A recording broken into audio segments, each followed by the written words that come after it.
Hi hello ನಮಸ್ಕಾರ, welcome to TV19 Kannada. ನಾನು ಪವಿತ್ರ. So December 6ನೇ ತಾರೀಕು ರಿಲೀಸ್ ಆಗ್ತಾ ಇರುವಂಥ cinema Dheera Bhagat Roy. Very strong content, ಹಾಗೆ ಒಂದು ಒಳ್ಳೆ ಮೆಸೇಜನ್ನು ಕೊಡೋದಕ್ಕೆ ಬರ್ತಾ ಇರುವಂತಹ ಸಿನಿಮಾ. ಸೊ ಈ ಸಿನಿಮಾದ ಕಂಟೆಂಟ್ ಅಂತೂ ಟ್ರೈಲರ್ ನೋಡಿ ಬಹಳಷ್ಟು ಜನ ಇಷ್ಟಪಟ್ಟಿದ್ದಾರೆ, ಹಾಗೆ ಸಿನಿಮಾ ಯಾವಾಗ ರಿಲೀಸ್ ಆಗುತ್ತೆ ಅಂತ ಕಾಯ್ತಿದ್ದಾರೆ. ಇದರ ಜೊತೆಗೆ ಒಂದು ಒಳ್ಳೆ ಸೌಂಡ್ ಮಾಡ್ತಾ ಇರುವಂಥ ಒಂದು ಮೇಜರ್ ವಿಚಾರ ಅಂದರೆ ಮ್ಯೂಸಿಕ್ ಕೂಡ ಹೌದು. ಎಲ್ರಿಗೂ ಗೊತ್ತು, ಒಂದು ಸಿನಿಮಾ ರಿಲೀಸ್ಗೂ ಬಿಫೋರ್ ಸಿಕ್ಕಾಪಟ್ಟೆ ಸೌಂಡ್ ಮಾಡೋದು, ಹಿಟ್ ಕೊಡೋದು, ಸಿನಿಮಾ ನೋಡೋದಕ್ಕೆ ಒಂಥರ ಉತ್ಸಾಹ ತುಂಬೋದು ಅಂದರೆ ಇದು ಹಾಡುಗಳು. ಸೊ ಅಂಥ ಹಾಡುಗಳನ್ನ ಕೊಟ್ಟಂತಹ ಮ್ಯೂಸಿಕ್ ಡೈರೆಕ್ಟರ್ ಇವತ್ತು ನಮ್ಮ ಜೊತೆ ಇದ್ದಾರೆ, ಪೂರ್ಣಚಂದ್ರ ತೇಜಸ್ವಿ ಅವರು. ಅವ್ರನ್ನ ಫಸ್ಟ್ ವೆಲ್ಕಮ್ ಮಾಡ್ಕೊಂಡ್ಬಿಡ್ತೀನಿ. Sir, welcome to my show. ಹೇಗಿದ್ದೀರಾ ಸರ್? ಸೂಪರ್ ಸೂಪರ್ ಆಗಿದ್ದೀರಾ. ಸೊ ಈ ಥರ ಖುಷಿಯಾಗಿರೋದ್ರಿಂದನೇ ಒಳ್ಳೆ ಹಾಡುಗಳು ಕೊಡಬೇಕು ಅಂತ ಅನಿಸ್ತಾ ಇರುತ್ತೆ. ಹೆಂಗೆ ಖುಷಿಯಾಗೂ ಇರಬೇಕು, ಕೆಲವು ಟೈಮ್ ಕೋಪನೂ ಮಾಡ್ಕೋಬೇಕು. ಹೋರಾಟದ ಸಾಂಗ್ ಗಳೆಲ್ಲ ಇರುತ್ತಲ್ಲ, ಕರೆಕ್ಟ್. ನಾವು ಕೋಪ ಮಾಡ್ಕೊಂಡ್ರಲ್ಲ, ಹಾಡಲ್ಲಿ ಒಂದಷ್ಟು ಹೋರಾಟದ ಕಿಚ್ಚೆಲ್ಲ ತರ್ಸಕ್ಕೆ ಟ್ರೈ ಮಾಡ್ತೀವಿ. ಅದೇ ಹೇಳ್ತಾ ಇದ್ರು, ನಾವೀಗ ಆಕಾಶದ ನೀಲಿ ಬಿಡುಗಡೆ ಆಗಿದೆಯಲ್ಲ, ಅದರೆಲ್ಲ ಏನ್ ಸರ್ ಇಷ್ಟೊಂದು ಆಂಗರ್ ಎಲ್ಲ ತೋರಿಸಿದಿರಾ ಅಂತ.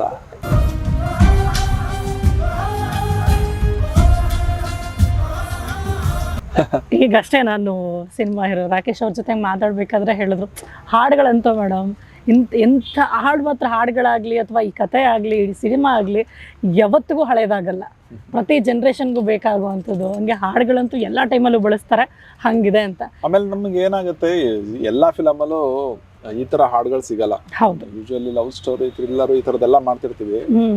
ಒಂದ್ ಸೋಷಿಯಲ್ ಸಬ್ಜೆಕ್ಟ್ ಇಟ್ಕೊಂಡಾಗ ಏನಾಗುತ್ತೆ, ಬೇರೆ ಬೇರೆ ವಿಚಾರಗಳ ಬಗ್ಗೆ ಮಾತಾಡುವ ಅವಕಾಶ ಹಾಡಿನ ಮೂಲಕನೂ ಸಿಗುತ್ತೆ. ಕರೆಕ್ಟ್. ಹಾಗಾಗಿ ಎಸ್ಪೆಷಲಿ ಲವ್ ಸಾಂಗು ಇದೆ, ಲವ್ ಸಾಂಗು ಬೇರೆ ಫ್ಲೇವರ್ ಇದೆ. ಹೋರಾಟದ ಸಾಂಗ್ ಅಂತೂ ತುಂಬಾ ಒಳ್ಳೊಳ್ಳೆ ರೆಸ್ಪಾನ್ಸ್ ಬರ್ತಾ ಇದೆ. ಎಸ್ಪೆಷಲಿ ಕವಿರಾಜ್ ಸರ್ ಅಂತೂ ಅದ್ಭುತವಾಗಿ ಬರ್ದ್ಬಿಟ್ಟಿದ್ದಾರೆ. ಅದೇ ಮೋಟಿವೇಶನ್ ನಮಗೆಲ್ಲ ಅಂತಾರ. ಸರ್, ಈಗ ಧೀರ ಭಗತ್ ರಾಯ್ ಅಂತ ಬಂದಾಗ ಇಲ್ಲಿ ನೀವು ಹೇಳ್ತಿದ್ರ, ಇಲ್ಲಿ ಈ ಹಾಡು ಬಹಳಷ್ಟು ಜನಕ್ಕೆ ಇಷ್ಟ ಆಗ್ತಾ ಇದೆ ಕೂಡ. ಸೊ ನಿಮ್ಮ ಮೋಟಿವೇಶನ್ ಏನು ಸರ್ ಈ ಥರ ಒಂದು ಒಳ್ಳೆ ಹಾಡುಗಳನ್ನ ಮಾಡಬೇಕಾದ್ರೆ? ಯಾಕಂದರೆ ಯಾವುದೋ ಒಂದು ಮೆಸೇಜ್ನ ಕೊಡಕ್ಕೆ ಹೋಗ್ತಾ ಇರುವಂತಹ ಸಿನಿಮಾ ಅಂದಾಗ ತುಂಬಾ ಜವಾಬ್ದಾರಿ ಇರುತ್ತೆ. ಹೆಂಗಂದ್ರೆ ಹಂಗೆ ಮಾಡೋದಕ್ಕಾಗಲ್ಲ, ಜನರು ಒಪ್ಕೊಳ್ಬೇಕಾಗತ್ತೆ. ಆ್ಯಂಡ್ ಮೋರ್ ಓವರ್ ಈಗ ತುಂಬಾ ಕಾಂಪಿಟೇಷನ್ ಇದೆ, ನೀವು ಯಾವುದೇ ಫೀಲ್ಡ್ ತಗೊಂಡ್ರು ಅಲ್ವಾ. ಸೊ ಇಲ್ಲಿ ಹಾಡುಗಳಲ್ಲಿ ನೀವು ಮಾಡುವಾಗ ನಿಮ್ಮ ಪ್ರಿಪ್ರೇಷನ್ ಹೇಗಿರುತ್ತೆ? ಇದನ್ನ ಮಾಡುವಾಗ ನಿಮ್ಮ ತಲೆಯಲ್ಲಿ ಏನು ಓಡ್ತಾ ಇತ್ತು ಈ ಹಾಡನ್ನ? ಆಕ್ಚುಲಿ ಈ ಕಾಂಪಿಟೇಷನ್ ಅನ್ನೋ ತರದ ವಿಚಾರಕ್ಕೆ ಬಂದ್ರೆ, ಕಾಂಪಿಟೇಷನ್ ಅಂದ್ರೆ ಒಬ್ಬೊಬ್ರದ್ದು ಒಂದೊಂದು ಝೋನ್ ಇರುತ್ತೆ. ಈಗ ನಾವು ಯಾವ ತರ ಟೇಸ್ಟ್ ಅಲ್ಲಿ ಕೆಲಸ ಮಾಡ್ತಾ ಇರ್ತೀವಿ, ಅದೇ ತರ ಫಿಲಮ್ಗಳು ಮತ್ತೆ ಟೀಮ್ಗಳು ನಮ್ ಜೊತೆಗೆ ಸೇರ್ಕೊಳಕ್ ಶುರು ಆಗುತ್ತೆ. ಸೊ ಈಗ ನಾನು ಥಿಯೇಟರ್ ನಲ್ಲಿ ಇದ್ದಾಗ ಥಿಯೇಟರ್ ನಲ್ಲೇ ನಾವು ಬೀದಿ ನಾಟಕಗಳು, ಹೋರಾಟಗಳು ಅದೆಲ್ಲ ಮಾಡ್ತಾ ಇದ್ದೋ. ಅದ್ ಎಲ್ಲೋ ಹಾಡಲು ಅಥವಾ ನಾವು ಎಲ್ಲೋ ಎಕ್ಸ್ಪ್ರೆಸ್ ಮಾಡಿರ್ತೀವಿ, ಅದು ಇನ್ಯಾರಿಗೋ ಕನೆಕ್ಟ್ ಆಗಿರುತ್ತೆ. ಸೊ ಅಂಥವ್ರು ಬಂದು ನಮ್ಮ ಜೊತೆ ಅಸೋಸಿಯೇಟ್ ಆಗಿ ಕೆಲಸ ಮಾಡ್ತಾರೆ. ಹೀಗೆ ಏನಂದ್ರೆ ಒಬ್ಬೊಬ್ಬ ಮ್ಯೂಸಿಕ್ ಡೈರೆಕ್ಟರ್ದು ಒಂದೊಂದು ಬೇರೆ ಬೇರೆ ಝೋನ್ ಇರುತ್ತೆ. ಹಾಗಾಗಿ ನಾನು ಈ ಝೋನ್ ಅಲ್ಲಿ ಕೆಲವೆಲ್ಲ ಹಾಡುಗಳನ್ನ ಮಾಡೋದಕ್ಕೆ ಇಷ್ಟಪಡ್ತೀನಿ. ಹಾಗಾಗಿ ಅದು ಕಾಂಪಿಟೇಷನ್ ಅಲ್ಲ, ಇದೊಂಥರ ಬೇರೆ ಬೇರೆ. ನಾವು ತುಂಬಾ ಖುಷಿಯಾಗಿ ಕೆಲಸ ಮಾಡೋ, ನೀವು ಅಕ್ಸೆಪ್ಟ್ ಮಾಡಿ ಮಾಡಿದಂಥದ್ದು ಅಂತ ಹೇಳ್ಬೋದಾ? ಓಕೆ. ಯೂಶುವಲಿ ನೀವು ಇದೇ ತರ ಹಾಡುಗಳನ್ನ ಮಾಡಬೇಕು, ಇಂಥ ಝೋನೇ ನಂಗೆ ಬಹಳ ಇಂಟ್ರೆಸ್ಟ್ ಅಂದ್ರೆ ಅದು ಇದೇನಾ ಸರ್ ನಿಮ್ಗೆ? ಹಂಗಂತಲ್ಲ, ಎಲ್ಲಾ ತರನು ಮಾಡ್ಬೇಕು ಅಂತ. ಈಗ ಏನಾಗುತ್ತೆ, ಫಿಲಮ್ ಅಂತಂದ್ರೆ ಸ್ವಲ್ಪ ಒಂದೇ ಝೋನ್ ಅಲ್ಲಿ ಇರುತ್ತೆ. ಲವ್ ಸಬ್ಜೆಕ್ಟ್ ಆಗಿರ್ಬೋದು ಅಥವಾ ಥ್ರಿಲ್ಲರ್, ಈಗ ಒಂದು ರೆಗ್ಯುಲರ್ ಫಾರ್ಮ್ಯಾಟ್, ಒಂದ್ ಮೆಲೋಡಿ, ಒಂದ್ ಪ್ಯಾಥೋ, ಅದೆಲ್ಲಾನು ಮಾಡಿದೀವಿ. ಅದ್ ಬಿಟ್ಟ ಹಾಗೆ ಬೇರೆ ಮಾಡ್ಬೇಕು ಅಂತ ಇರುತ್ತಲ್ಲ, ಆ ಬೇರೆ ಮಾಡ್ಬೇಕು ಅಂತ ಹೋದಾಗ, ಈಗ ಒಂದು ಹೋರಾಟದ ಹಾಡು ಮಾಡ್ಬೇಕು ಅಂತ ಹೋದಾಗ ನಿಮ್ಗೆ ಆ ಸೆನ್ಸಿಬಿಲಿಟಿ ಗೊತ್ತಾಗಿರ್ಬೇಕು. ಈ ಎಲ್ಲರೂ ಮಾಡಕ್ಕಾಗಲ್ಲ ಅದನ್ನ. ಹೌದು, ನಿಜ. ಸೊ ನಿಮ್ಗೆ ಅದೊಂದು ಟ್ರಾವೆಲ್ ಜರ್ನಿ ಇದ್ರೆ ನಿಮ್ಗೆ ಈಸಿಯಾಗಿ ಕನೆಕ್ಟ್ ಆಗ್ಬಿಡುತ್ತೆ, ಮತ್ತೆ ಅದು ಇನ್ನೂ ಚೆನ್ನಾಗಿ ಸಿಗುತ್ತೆ. ಅದೊಂದು ಅಡ್ವಾಂಟೇಜ್.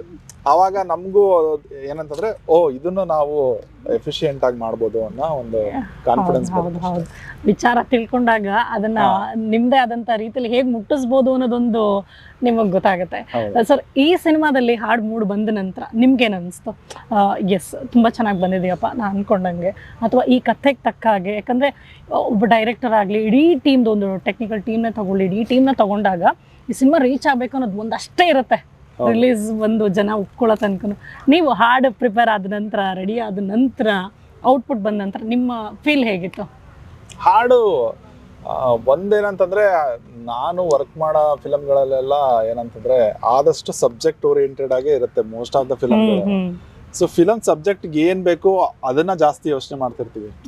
ಅದು ಮಾರ್ಕೆಟ್ ಅಲ್ಲಿ ಹಿಟ್ ಆಗುತ್ತೋ ಅಥವಾ ಬ್ಲಾಕ್ ಬಸ್ಟರ್ ಆಗುತ್ತೋ ಅದು ಇರುತ್ತೆ ತಲೆನಲ್ಲಿ, ಬಟ್ ಅದು ಎರಡನೇ ಅಂಶ ಆಗಿರುತ್ತೆ.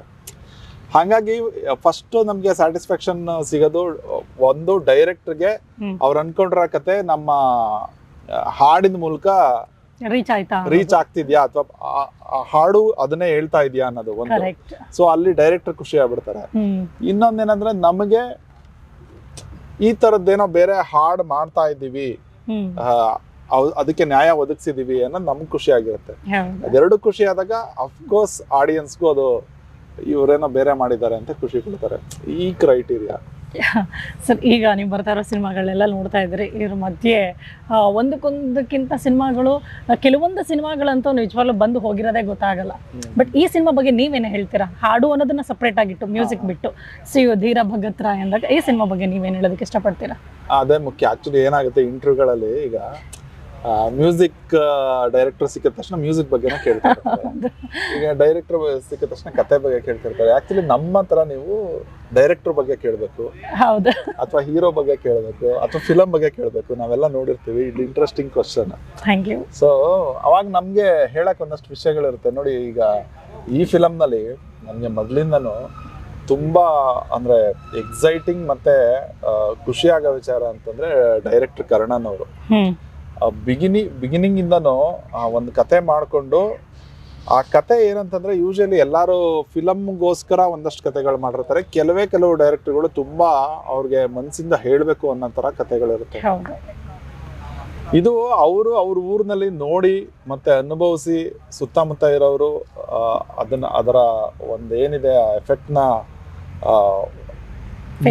ಫೇಸ್ ಮಾಡಿರೋರ ಅನುಭವ ಇಟ್ಕೊಂಡು ತುಂಬಾ ಸ್ಟ್ರಾಂಗ್ ಆಗಿ ಇದನ್ನ ನಾನೊಂದು 100 ಜನ ಅಲ್ಲ 1000 ಜನಕ್ಕೆ ಇದನ್ನ ಕತೆನ ಹೇಳ್ಬೇಕು, ದಾಟಿಸ್ಬೇಕು ಈ ವಿಚಾರನ ಅಂತ ತುಂಬಾ ಸ್ಟ್ರಾಂಗ್ ಆಗಿ ಮನಸ್ಸಲ್ಲಿ ಇಟ್ಕೊಂಡು ಮಾಡಿದ ಫಿಲಮ್ ಇದು. ಅದು ಅವರ ಫಿಲಮ್ ಅಲ್ಲಿ ಆಗಿರ್ಬೋದು ಅಥವಾ ಅವ್ರ ಜರ್ನಿನಲ್ಲಿ ಆಗಿರ್ಬೋದು ತುಂಬಾ ಕಾಣಿಸುತ್ತೆ. ಹಂಗಾಗಿ ನಿಮ್ಗೆ ಗೊತ್ತು, ಈಗ ಒಂದು ಹೊಸ ಡೈರೆಕ್ಟರ್ ಫಿಲಮ್ ಮಾಡೋದು ಎಷ್ಟು ಕಷ್ಟ ಅಂತ. ಮುಂಚೆ ಒಬ್ರು ಪ್ರೊಡ್ಯೂಸರ್ ಇದ್ರು, ಒಂದ್ ಸಣ್ಣದಾಗಿ ಮಾಡ್ತಿದ್ರು, ಆಮೇಲೆ ಇನ್ನೊಬ್ರು ಅದಕ್ಕೆ ಜಾಯಿನ್ ಆದ್ರು, ಇವ್ರ ಕೆಲಸ ಎಲ್ಲ ನೋಡಿ ಇನ್ನು ಬೇರೆ ಪ್ರೊಡ್ಯೂಸರ್ ಸಪೋರ್ಟ್ ಮಾಡಿದ್ರು. ಅದನ್ನೆಲ್ಲಾನು ಇಟ್ಕೊಂಡು ಇವತ್ತಿನ ದಿನ ಈಗ ನೋಡ್ತಾ ಇದ್ರ ಅಂದ್ರೆ ಪಬ್ಲಿಸಿಟಿ ಎಲ್ಲ ಟ್ರೈಲರ್ ಎಲ್ಲ ಎಷ್ಟು ಮಟ್ಟಿಗೆ ರೀಚ್ ಮಾಡಿಸ್ತಿದ್ದಾರೆ ಅಂತ. ಅಂದ್ರೆ ಅವ್ರಿಗೆ ಆ ತುಡಿತ ಈ ಕತೆನ ಹೇಳಿ ಎಲ್ಲರಿಗೂ ತುಂಬಾ ಸ್ಟ್ರಾಂಗ್ ಆಗಿ ಹೇಳ್ಬೇಕು ಅಂತ. ಅದು ನನ್ಗೆ ತುಂಬಾ ನನ್ಗೂ ಜೊತೆಲಿಗೆ ನಿಂತ್ಕೋಬೇಕು ಅಂತ ತುಂಬಾ ಸ್ಟ್ರಾಂಗ್ ಆಗಿ ಅನ್ಸಿದ್ರು ಒಂದು ವಿಚಾರ. ಇನ್ನೊಂದು ವಿಚಾರ ಅಂತಂದ್ರೆ ಅವರು ಇಡೀ ಟೀಮ್ನ ಆ ಥರ ಒಗ್ಗೂಡಿಸ್ಕೊಂಡು ವರ್ಷಾನ್ಗಟ್ಲೆ ಜರ್ನಿ ಇರುತ್ತೆ, ಅದನ್ನ ಮಾಡ್ಕೊಂಡು ಬರ್ತಾ ಇರೋ ರೀತಿ ಅಂದ್ರೆ ಪರ್ಸ್ನಲಿ ಒಬ್ಬ ಡೈರೆಕ್ಟರ್ ಆಗಿ ಒಂದು ಪರ್ಸ್ನಲ್ ಆಗಿ ಒಬ್ಬ ಮನುಷ್ಯ ಆಗಿ ಅದನ್ನ ತುಂಬಾ ಚೆನ್ನಾಗಿ ಟೀಮ್ ಕಟ್ಕೊಂಡು ಮಾಡ್ಕೊಂಡು ಬಂದಿರೋದು, ಇವೆಲ್ಲ ನಮ್ಗೆ ತುಂಬಾ ಖುಷಿ ವಿಚಾರ ಈ ಧೀರ ಭಗತ್ ರಾಯ್ ಫಿಲಮ್ ನಲ್ಲಿ. ಆಮೇಲೆ ಎಸ್ಪೆಷಲಿ ನನಗೆ ನಾನು ತುಂಬ ಹೇಳಬೇಕು ಅವಕಾಶ ಸಿಕ್ಕಿದಾಗ ಅನ್ಕೋತಿರ್ತೀನಿ, ಈ ಫಿಲಮ್ನಲ್ಲಿ ಲೀಡ್ ಕ್ಯಾರೆಕ್ಟರ್ ಮಾಡಿರುವಂಥ ರಾಕೇಶ್ ದಳ್ವಾಯಿ ನಾನು ರೀ ರೆಕಾರ್ಡಿಂಗ್ ಟೈಮಲ್ಲಿ ಆಗಿರ್ಬೋದು ಅವಾಗ ಅವ್ರ ಶಾರ್ಟ್ಸ್ಗಳು ಇದು ನೋಡಿದಾಗೆಲ್ಲ ನನಗೆ ಅದೇ ಆಶ್ಚರ್ಯ ಆಗುತ್ತೆ. ಅಂದರೆ ಆಶ್ಚರ್ಯ ಪಡೋಕ್ಕೆ ಏನಿಲ್ಲ, ಯಾಕೆಂದರೆ ಅವ್ರಿಗೆ ತುಂಬ ದೊಡ್ಡ ಬ್ಯಾಕ್ಗ್ರೌಂಡ್ ಇದೆ ಥಿಯೇಟ್ರ್ನಲ್ಲಿ, NSD ನಲ್ಲಿ ಅವರು ಥಿಯೇಟ್ರ್ ಮಾಡಿರೋರು. ಬಟ್ ಏನೇ ಮಾಡಿದ್ರು ಸ್ಕ್ರೀನ್ ಮೇಲೆ ಬಂದಾಗ ಒಂದು ಇವರು ನಾಟಕದಿಂದ ಬಂದಿರೋರು ಸ್ವಲ್ಪ ಓವರ್ ಡೂ ಮಾಡ್ತಿದಾರೋ ಅಥವಾ ಇವ್ರಿಗೇನೋ ಸ್ವಲ್ಪ ಅಳಕಿದೆ ಫಸ್ಟ್ ಫಿಲಮ್ ಅಂತನೋ, ಇವೆಲ್ಲ ಕೆಲವು ಕಾಣಿಸ್ತಾ ಇರುತ್ತೆ. ಬಟ್ ರಾಕೇಶ್ ಅವ್ರದ್ದು ವಿಶೇಷತೆ ಏನಂತಂದ್ರೆ ಇವ್ರದ್ದು ಫಸ್ಟ್ ಫಿಲಮ್ ಅಂತ ಅನ್ಸಲ್ಲ ಅನ್ನಂಗಿಲ್ಲ, ಅದನ್ನ ಮೀರದಂಗೆ ಇವರು ಒಬ್ಬ ಪಳಗಿದ ಆಕ್ಟರ್ಗಳು ಏನ್ ಮಾಡ್ತಾರೆ ಆ ಕೆಲಸ ಮಾಡ್ಬಿಟ್ಟಿದ್ದಾರೆ. ಅವರು ಫೈಟಿಂಗ್ ಇರ್ಬೋದು, ಅವರ ಡೈಲಾಗ್ ಡೆಲಿವರಿಗಳು ಇರ್ಬೋದು, ಅದು ನನಗೆ ತುಂಬಾ ಆಶ್ಚರ್ಯ ಮತ್ತೆ ಖುಷಿ ಕೊಡೋ ವಿಚಾರ. ದೊಡ್ಡ ಫ್ಯೂಚರ್ ಇದೆ ಅವರಿಗೆ. ಇನ್ನೆಲ್ಲ ಅನ್ಯಾಯಗಳಿಗೂ ಸದ್ಯದಲ್ಲೇ ಅಂತ್ಯ ಹಾಡ್ತೀನಿ. ನೈಸ್ ಸರಿ. ಹಂಗೆ ಪ್ರೊಡ್ಯೂಸರ್ ಹತ್ರ ಮಾತಾಡುವಾಗ್ಲೂ ಹೇಳಿದ್ರು ಸರ್, ಯಾಕೆ ಅಂತಂದ್ರೆ ಕನ್ನಡ ಸಿನಿಮಾಗಳು ಈಗ ಹೆಂಗಿದೆ ಅಂದ್ರೆ ನಾವು ಬೇರೆ ಭಾಷೆಯವ್ರ ಜೊತೆ ಫೈಟ್ ಮಾಡೋ ಮಟ್ಟಕ್ಕೆ ಬಂದ್ಬಿಟ್ಟಿದೀವಿ. ಈಗ ಒಂದೇ ದಿನ ದೊಡ್ಡ ಸಿನಿಮಾಗಳು ರಿಲೀಸ್ ಆಗ್ಬಿಡುತ್ತೆ, ಈ ಸಿನಿಮಾನು ಅದೇ ಟೈಮಿಗೆ ರಿಲೀಸ್ ಆಗ್ತಾ ಇರೋದು, ನಾವು ಅವ್ರಿಗೆ ನಿಜವಾಗ್ಲೂ ಫೈಟ್ ಕೊಡ್ತೀವ ಅನ್ನೋ ಮಟ್ಟಕ್ಕೆ ಬಂದಿದೆ. ಸೊ ಬಟ್ ಈ ಸಿನಿಮಾದಲ್ಲಿ ಒಂದು ಅದೊಂದು ಗಟ್ಸ್ ಕಾಣ್ತಾ ಇದೆ ಸರ್. ಇಲ್ಲ ನಾವು ಕೊಡ್ತೀವಿ, ನಾವು ಕನ್ನಡದವರು ಯಾರನ್ನೂ ಬಿಟ್ಕೊಡಲ್ಲ, ಅದು ನಮ್ಮ ಫಸ್ಟ್ ಆಫ್ ಆಲ್ ನಮ್ಮ ಸಿನಿಮಾಗಳನ್ನ ಬಿಟ್ಕೊಡಲ್ಲ ಅಂತ. ಸೊ ಇದ್ರ ಬಗ್ಗೆ ಏನು ಹೇಳ್ತೀರಾ? ಇಲ್ಲ, ಆ ಥರ ಯಾರಿಗೂ ಟಗಾಫರ್ ಕೊಡಬೇಕು ಅನ್ನೋದೇನಿಲ್ಲ. ಬಟ್ ಒಂದೇನಂದ್ರೆ ನೋಡಿ, ಅನಿವಾರ್ಯತೆ ಇದೆ. ಈಗ ಅವತ್ತು 6ನೇ ತಾರೀಕು ಪುಷ್ಪ ಬರ್ತಾ ಇದೆ, ಬಟ್ ನಮಗೆ ಬೇರೆ ಡೇಟ್ಸ್ಗಳು ಇಲ್ಲ. ಯಾವ್ದೋ ಇದರಲ್ಲಿ ನಮ್ಮ ಕರ್ಣನವ್ರು ತುಂಬಾ ಚೆನ್ನಾಗಿ ಹೇಳಿದ್ರು. ಆ ತರ ಸಂದರ್ಭದಲ್ಲಿ ನಾವು ಎಲ್ಲ ದೊಡ್ಡ ದೊಡ್ಡ ಫಿಲಮ್ಗಳೆಲ್ಲ ಡಿಸೆಂಬರ್ ಅಂತ ಎಲ್ಲಾ ಫಿಲಮ್ಗಳು ಬರ್ತಾ ಇದೆ. ಸೊ ನಾವ್ ಯಾವಾಗ ಬರ್ಬೇಕು? ಈಗ ನಾವು ಕಾಂಪೀಟ್ ಮಾಡೋದಾಯ್ತು ಅಂತಂದ್ರೆ ನಮ್ಮ ಫಿಲಮ್ಗಳು, ಕನ್ನಡ ಫಿಲಮ್ಗಳ ಜೊತೆನೆ ಕಾಂಪೀಟ್ ಮಾಡೋದ್ ಬೆಟರ, ಅಥವಾ ಬೇರೆ ಲ್ಯಾಂಗ್ವೇಜ್ ಫಿಲಮ್ಗಳ ಜೊತೆ ಕಾಂಪೀಟ್ ಮಾಡೋದ್ ಬೆಟರ ಅಲ್ವಾ? ಈಗ ಬೇರೆಯವ್ರ ಜೊತೆ ಗುದ್ದಾಡೋದೇ ಒಳ್ಳೇದು. ಈಗ ನಮ್ಮ ಶಿವಣ್ಣ ಅವ್ರ ಫಿಲಂ ಬರ್ತಾ ಇದೆ, ಸುದೀಪ್ ಅವ್ರ ಫಿಲಂ ಬರ್ತಾ ಇದೆ, ಉಪೇಂದ್ರ ಸರ್ ಫಿಲಂ ಬರ್ತಾ ಇದೆ, ಆಮೇಲೆ ಸಣ್ಣ ಫಿಲಂಗಳು ತುಂಬಾ ಬರ್ತಾ ಇದೆ. ಅದೆಲ್ಲದ್ರ ನಡುವೆ ನಾವು ಗುದ್ದಾಡೋದಾದ್ರೆ ಹೊರಗಡೆ ಅವ್ರ ಜೊತೆ ಗುದ್ದಾಡೋಣ. ಸೊ 6ನೇ ತಾರೀಕು ಕನ್ನಡ ಯಾವ ಫಿಲಮು ಬರ್ತಾ ಇಲ್ಲ. ಹಂಗಾಗಿ ಆ ದೃಷ್ಟಿನಲ್ಲಿ ನೋಡ್ತಾ ಇದೀವಿ ನಾವು ಅದನ್ನ ತುಂಬಾ ನಾವೇನೋ ಅವ್ರಿಗೆ ಟಗಾಫರ್ಕು ಅವರೆಲ್ಲ ತುಂಬಾ ಕೋಟ್ಯಾಂತರ ರೂಪಾಯಿ ಹಾಕಿ ಮಾಡಿದ್ದಾರೆ. ಆ ತರದ್ದಲ್ಲ, ಅದು ಬಿಟ್ಟ ಹಾಗೆ ಏನಂತಂದ್ರೆ ಕಂಟೆಂಟ್ ಮೇಲೆ ಇರೋ ಒಂದು ಕಾನ್ಫಿಡೆನ್ಸ್. ಕನ್ನಡ ಆಡಿಯನ್ಸ್ ಈ ತರದ ಕಂಟೆಂಟ್ ನೋಡ್ತಾರೆ. ಕನ್ನಡ ಆಡಿಯನ್ಸ್ ಗೊತ್ತಲ್ಲ ಸರ್, ಅದು ಸಿನಿಮಾದಲ್ಲಿ ನಟಿಸಿದಂತ ನಟ ದೊಡ್ಡ ಸ್ಟಾರೋ ಅಥವಾ ಚಿಕ್ಕ ಸ್ಟಾರೋ ಅಂತ ಹೇಳೋದಕ್ಕಿಂತ ಕತೆ ನೀವು ಒಳ್ಳೆ ರೀತಿ ಹೇಳ್ಬಿಟ್ರೆ ಯಾವ್ದು ಮಟ್ಟಕ್ಕಾದ್ರೂ ತಗೊಂಡು ಹೋಗ್ಬಿಡ ರೆಡಿ ಅಲ್ವಾ? ಆ ತರ ಎಕ್ಸಾಂಪಲ್ಸ್ ನಮ್ ಕೊಂಡ್ ಮುಂದೆ ತುಂಬಾ ಸಿನಿಮಾಗಳಿದೆ. ಸೊ ಆಮೇಲೆ ಈಗ ಒಂದಷ್ಟು ಥಿಯೇಟರ್ಗೆ ತುಂಬಾ ಬರ್ತಾ ಇದೆ, ಅಂದ್ರೆ ಆಡಿಯನ್ಸ್ ಫ್ಲೋ ತುಂಬಾ ಇದೆ, ಬರ್ತಾ ಇದಾರೆ. ಹಂಗಾಗಿ ಅದು ಹೋಪ್ಫುಲ್ ಆದ ವಿಚಾರ. ಸರಿ, ಈ ಕಣ್ ಮುಂದೆ ನಾವು ನೋಡಿದ ಭೈರತಿ ರಣಗಲ್ ನೋಡಿದ್ವಿ, ಸೇಮ್ ವಕೀಲ್ ಸಾಬ್ ಪಾತ್ರ. ಆ ಸಿನಿಮಾ ಜನಕ್ಕೆ ಇಷ್ಟ ಆಗ್ತಾ ಇದೆ, ಚೆನ್ನಾಗಿ ಓಡ್ತಾ ಇದೆ. ಸೊ ಜೊತೆಗೆ ಒಳ್ಳೆ ಸಿನಿಮಾಗಳು ಬಂದಾಗ ನಮಗೂ ಹೆಮ್ಮೆನೇ ಅಲ್ಲ ಸರ್, ನಮ್ಮ ಕನ್ನಡ ಸಿನಿಮಾಗಳು ದೊಡ್ಡ ಮಟ್ಟದಲ್ಲಿ ಸೌಂಡ್ ಮಾಡ್ತಾ ಇದೆ. ಸೊ ಮತ್ತಷ್ಟು ಅದೇ ತರ ಇರಬೇಕು ಅಂತ. ಸೊ ನೀವು ಪರ್ಟಿಕ್ಯುಲರ್ ಆಗಿ ಯಾವ್ದಾದ್ರು ಒಂದು ಸಿನಿಮಾ ನಾನು ಇಷ್ಟಪಟ್ಟು ನೋಡ್ತೀನಿ ಇಂಥ ಜಾನರ್ ಅಲ್ಲಿ ಏನಾದ್ರೆ ಯಾವ್ದಾದ್ರು ಇದೆಯಾ? ಅಂದ್ರೆ ಇವಾಗ ರಿಲೀಸ್ ಆಗ್ತಿರೋದ್ರಲ್ಲ, ಜನರಲಿ ಅಂದ್ರೆ ಈಗ ಅಫ್ಕೋರ್ಸ್ ನಾವು ಕನ್ನಡ ಫಿಲಮ್ಗಳೆಲ್ಲ ಈಗ ನಮ್ ಶಿವಣ್ಣನ್ ಫಿಲಮ್ ಆಗಿರ್ಬೋದು, ಯಾರೇ ಸ್ಟಾರ್ಗಳ ಫಿಲಮ್ ಆಗಿರ್ಬೋದು, ಫಸ್ಟ್ ಹೋಗಿ ನೋಡ್ಬಿಡೋಣ ಅಂತ ಅದೊಂದಿರುತ್ತೆ. ಅದನ್ನ ನೋಡ್ತೀವಿ. ಮತ್ತ ಅದ್ ಬಿಟ್ಟ ಹಾಗೆ ಒಂದಷ್ಟು ಈಗ ನಮ್ಗೆ ಏನಾಗುತ್ತೆ, ನಾವು ಮ್ಯೂಸಿಕ್ ಕಂಪೋಸರ್ಗಳೇನಿರುತ್ತೆ, ಈಗ ನಮ್ದು ಕೆಲ್ಸಗಳು ಹೆಂಗಿರುತ್ತೆ ಅಂದ್ರೆ ಈ ಒಂಥರ ಈ ಕೂಲಿ ಕಾರ್ಮಿಕರ ತರ ನಮ್ದು ದಿನಾ ಕೆಲಸ ಮಾಡ್ಬೇಕು. ಅಂದ್ರೆ ಒಂದು ಫಿಲಮ್ ಮಾಡ್ತಿರಲ್ಲ, ಒಟ್ಟಿಗೆ ಒಂದು 4-5-6 ಫಿಲಮ್ಗಳು ನಡೀತಾ ಇರುತ್ತೆ. ಹಂಗಾಗಿ ತುಂಬಾನೇ ಬ್ಯುಸಿ ಇರ್ತೀವಿ, ಕೆಲ್ಸಗಳು ನಡೀತಾನೆ ಇರುತ್ತೆ. ಅದರ ನಡುವೆ ಒಂದಷ್ಟು ಟೈಮ್ ಮಾಡ್ಕೊಂಡು ತುಂಬಾ ಇದು ಫಿಲಮ್ ನೋಡ್ಲೇಬೇಕು ಅನ್ನೋ ತರ ಒಂದಷ್ಟು ಜನ ಹೇಳಿದ್ಮೇಲೆ ಒಂದಷ್ಟು ಫಿಲಮ್ಗೆ ಹೋಗ್ತೀವಿ. ಹಿಂಗಿರುತ್ತೆ.